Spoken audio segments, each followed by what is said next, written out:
Hello guys, जैसा कि मैं अपने हर वीडियो में आप लोगों को बताता रहता हूं कि अधिकतर स्ट्रक्चर्स में टेंसेस का यूज़ होता है।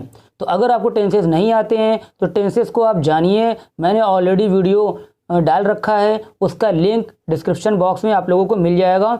और अगर आपने टेंसेस सीख लिए तो 80% इंग्लिश आपकी मुट्ठी में हो जाएगी। तो गाइस, जो आज मैं सेंटेंसेस आप लोगों को करवाने जा रहा हूँ वो सेंटेंसेस कुछ इस तरह से हैं। जीने के लिए पैसों का होना ज़रूरी है, पढ़ने के लिए किताबों का होना ज़रूरी है, चाय बनाने के लिए शक्कर का होना ज़रूरी है, सांस लेने के लिए ऑक्सीजन का होना ज़रूरी है।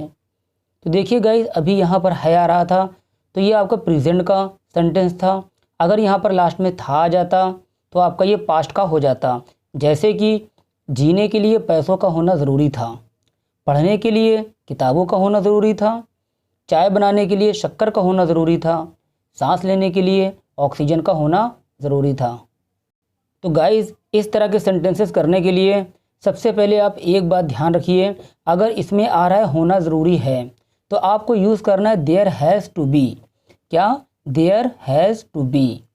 और अगर यहाँ पर ये होता होना ज़रूरी था तो ये हो जाता देयर हैड टू बी, यानी कि हैज़ की जगह पर आपका आ जाता हैड। तो देखिए, इसकी जो स्ट्रक्चर है वो आप समझ लीजिए। तो स्टार्टिंग में देयर हैज़ टू बी का यूज़ करना है या फिर देयर हैड टू बी का यूज़ करना है। और उसके बाद आपका आ जाएगा नाउन। नाउन के बाद टू का यूज़ करना है, टू के बाद वर्ब की फर्स्ट फॉर्म और लास्ट में एटसेट्रा, यानी कि जो कुछ रह जाएगा वो भी आपको लिख देना है। तो चलिए हम लेते हैं इसके कुछ एग्जाम्पल। जीने के लिए पैसों का होना ज़रूरी है, देयर हैज़ टू बी, ये तो आपको बोलना ही बोलना है। और उसके बाद नाउन यानी कि मनी, उसके बाद टू लगाना है और टू के बाद में आपका आ जाएगा वर्ब यानी कि लिव। तो ये सेंटेंस आपका बन जाएगा there has to be money to live. पढ़ने के लिए किताबों का होना ज़रूरी है तो देयर हैज़ टू बी, ये तो आपको बोलना ही बोलना है। और उसके बाद बी के बाद आपका आ जाएगा नाउन यानी कि बुक्स, फिर टू का यूज़ करना है और वर्ब आपकी इसमें है रीड। तो ये सेंटेंस बन जाएगा there has to be books to read. चाय बनाने के लिए शक्कर का होना ज़रूरी है, there has to be sugar to make tea. सांस लेने के लिए ऑक्सीजन का होना ज़रूरी है, there has to be oxygen to breathe. Delhi जाने के लिए कार का होना ज़रूरी है, there has to be a car to go to Delhi.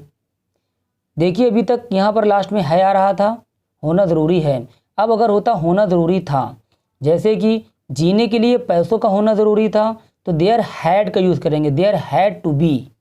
और उसके बाद आपको नाउन लिखना है, नाउन यानी कि मनी, उसके बाद टू का यूज़ करना है, वर्ब की फर्स्ट फॉर्म यानी कि लिव आ जाएगा। तो ये सेंटेंस आपका बन जाएगा there had to be money to live. पढ़ने के लिए किताबों का होना ज़रूरी था, there had to be books to read. चाय बनाने के लिए शक्कर का होना ज़रूरी था, there had to be sugar to make tea. सांस लेने के लिए ऑक्सीजन का होना ज़रूरी था, there had to be oxygen to breathe. Delhi जाने के लिए कार का होना ज़रूरी था, there had to be a car to go to Delhi. चलिए गाइज, अब एक सेंटेंस आपके लिए। फ़ोन खरीदने के लिए पैसों का होना ज़रूरी था।